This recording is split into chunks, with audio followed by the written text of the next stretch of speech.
Hey guys, Nay here back again, and today I'm going to do a little walkthrough of Vinny's DIY birthday party decorations. This party was so much fun to create and I had an absolute blast. I was Pinteresting, I was Googling, I was buying up big.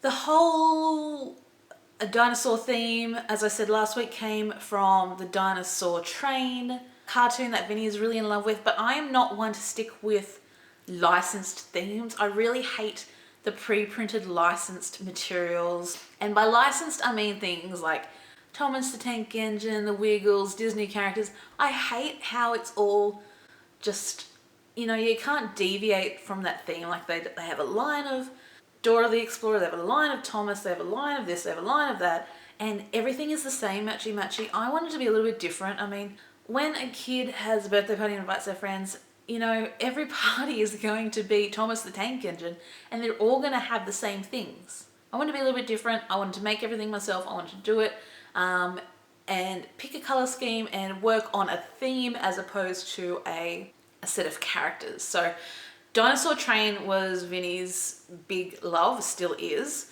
And so we decided to go with dinosaur theme, which made sense. So last week you saw the dinosaur cake smash, and I hope you enjoyed that video. If you haven't seen it already, click the link somewhere here or down below in the description, and that'll take you back to the dinosaur cake smash. And there's also a DIY cake smash video. I'll put that down in the description as well. When I first started looking for ideas for Vinny's dinosaur birthday party, I found this invitation that was amazing, but I knew I could create the same thing. So I recreated this invitation here, and I bought the dinosaur images from Etsy, but I composed all of the words myself, colored them and all of that. I picked the colors to suit the theme, composed everything. I actually didn't send any of these invitations out, it was so bad. We sent some electronically to my sister's friends, but in the end not many people actually came to his party. It was more just family and one of my sister's friends, and that was fine. You don't need a big party for a kid's first birthday party. We'll see what happens when I have a kid, because they're probably going to be big parties. So after I got the invitation down and got the colors all sorted, we were going with the orange, the green and the blue. I decided to start working on the decorations, and the first thing I want to do is this huge backdrop for a candy buffet food table, I suppose. Not so much candy buffet, it was more food with sweets and treats and chips and savories and things as well. But the backdrop is basically just this crepe paper ribbon. This is a pink one that I just have in my scrapbooking room. I bought them in dark green, light green and blue, and I just basically stuck them onto the wall and just dropped it down to the length I wanted and cut it. And I did that all along the wall behind the food table. What I did next to sort of block off the top of the streamers to make it look finished and complete, I actually cut out these large giant jungle leaves. I just cut them out of plain dark green and light green cardboard. I am fortunate enough to have Silhouette Cameo, which is an electronic cutting machine, and it cut all these shapes for me. I didn't have to do any of the hand cutting or anything, but if you don't have one of those machines, it is very easy to get the templates. Just Google leaf template and it will give you the shapes, enlarge it to what you want, print them off. I printed all these to A4 size. Just trace around them and then cut them out. It's really super easy, and it does give a really nice finish to the top of the candy table. Another thing that I did that didn't actually make it onto the video was that I cut out these dinosaur feet, and these are just all cardboard shapes. Once again, same as the leaves, you can find the template on Google, trace it, cut it out to A4 size. I did it on the electronic cutting machine, but you can easily trace around these and cut them out. What I did was I put these in the 3 different colors up the driveway towards the door of the house.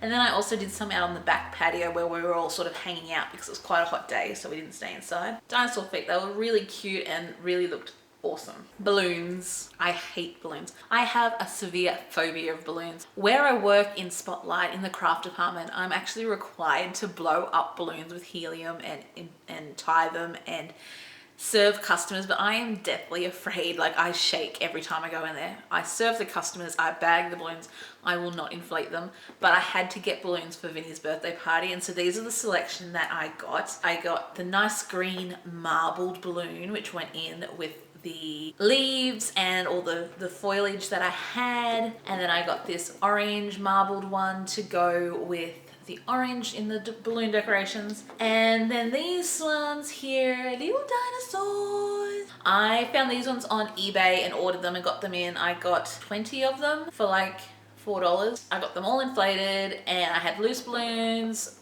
tied to weights. I had the weights from my wedding, and so I just bought all the loose balloons home and made up the arrangements myself and tied them off. It was the longest half an hour of my life, driving from Spotlight to home with a car full of balloons. It was a nightmare. I hated it, but they look the part in the end. They look so beautiful, and I'm so happy that we went with that arrangement. So the other balloons that I went with was, I had this really huge blue foil #1. I really love the foil balloons. I think it is a really nice, the numbers give a nice finish to the birthday, and I really loved how those look, and it seems to be the thing now that big number balloons are in. The other balloons that I got were these huge, well, they're not huge, but they're huge enough. These huge gold foiled letters, and they spell out Vinny. My sister's actually going to take these home and hang them up in his bedroom. Those balloons at Spotlight were a little bit expensive, and I almost didn't get them, but I ended up finding them at a cheap discount store. It saved me about $7 or $8.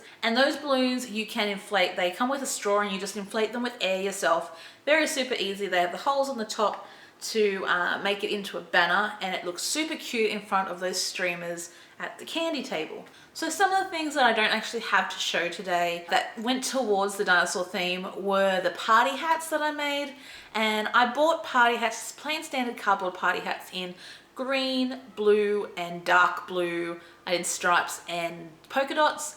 And then all I did was got some coordinating cardboard in the colors that we had chosen for the party with a touch of yellow.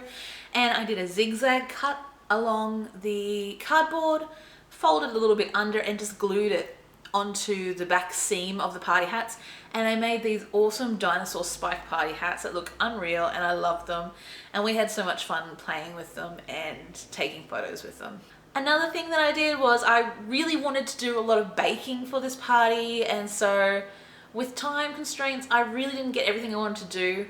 I'm going to talk about a few things that I did and some that I would like to do. One of the things I did was I made dinosaur egg chocolate crackles, and these were amazing, and it was perfect timing because Vinny's birthday was just after Easter, so we had all the Easter egg supplies were going on sale, and so I bought the plastic Easter eggs that you hide things in for the Easter egg hunts. I bought those, made up my chocolate crackle mix, which you can find on Google. Just type in chocolate crackle mix. It will have the recipe there for you. I think Kellogg's does their original version of the chocolate crackle, and you can find the recipe there. Super easy to make.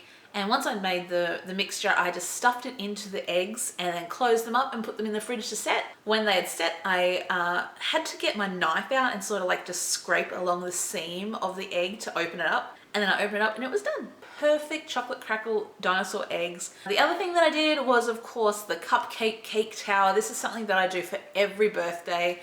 All the time. It's just my thing to do. So I just had a simple Betty Crocker vanilla cake mix, made that up, put them in gold cupcake wrappers, put them in the oven, and I'm so impressed with my oven in this new house. It bakes perfectly. And then I just bought 2 pots of the Betty Crocker icing, which is amazing. It's incredibly sweet, but for a quick fix, it does the job. And I just divided that into 3 and colored them in the blue, the yellow, and the green that I had for his original cake smash. Did dinosaur spikes on top of the cupcakes. So all I did with the icing bag was I pressed and dipped down and pulled up again, and it made these little spikes, which was super cute. It was a little bit hot, so they didn't get to set as nicely as I did. So when you see them in the video, they're sort of shrunken down a bit. But if you put them in the fridge to set straight away, you would get those perfect little dinosaur spikes on there. One thing that I wanted to do and didn't get to was to make dinosaur fossil jellies. I just ran out of time. I bought the jelly, I had the plastic dinosaurs, I had everything. But what they are is they're little plastic cups filled with jelly, and I just had the blue, the orange, and the green jelly, and I had little plastic dinosaurs. I was going to put the jelly in and submerge the dinosaurs so it looked like fossilized dinosaurs, and they were so cute. I saw it on Pinterest and I really wanted to do it. I wish I had, didn't happen. And the last thing that I wanted to do was do dinosaur footprint cookies, and they're just little round shortbread cookies, and you get a dinosaur, like a plastic dinosaur, and just press their foot into it so it looks like a dinosaur, not a fossil, but a dinosaur footprint. And I just didn't have time to make those either. Like, I totally failed. Oh well, the day was still perfect. No one noticed. There were just a few baking things that I really wanted to do, but working the day before, it just made it impossible. So in saying that, to finalize all of the party, all I did was I purchased tablecloths and cutlery and all of those bits and pieces in the color scheme, the green, blue, and the orange, yellow color scheme, cake table decorations and whatnot. I had most of that left over from my wedding, so all the candy jars, cake platters, the bowls, the big wooden crate that I had on there, that was all left over from my wedding. Everyone always says to just sell it off because you're never going to use it, but for me, organizing parties and all of that, I always use those supplies, so I'm going to hold on to them. I'm going to keep them, and once you have them, it's not a big expense every time you go and organize a party. And choosing a theme, changing it up all the time, makes all of those bits and pieces different every single time. So I hope you enjoyed that video. I really enjoyed sitting down and talking to you about Vinny's party and how you can really create a unique DIY party. It's really fun. It is a lot of fun. Get your kids involved, get your family involved. Probably doesn't save you much money, but it definitely makes a party more memorable. I am so excited for Vinny's second birthday. I can't wait for it to come around. I'm already starting to organize ideas. Even though I don't even know what theme it's going to be, I'm just super excited and I can't wait. I need more nephews and nieces to organize parties. But for now, I'm going to say goodbye. Thank you so much for watching. I hope you enjoyed this video, and hopefully I'll be back soon with some more DIY craft, DIY art, DIY party, DIY anything videos. I hope you're enjoying the DIY series. I really am enjoying it. It's something a little bit different from my scrapbook, and I do enjoy the scrapbooking, but there is so much more to me than just scrapbooking, and I hope you are enjoying this change in the channel. I love you all. Thank you so much for watching. Don't forget to comment below what you would like to see in my DIY videos. Give me some suggestions. I would love to get some ideas from you guys. Don't forget to thumbs up, and I will see you all next time with another video. Bye guys!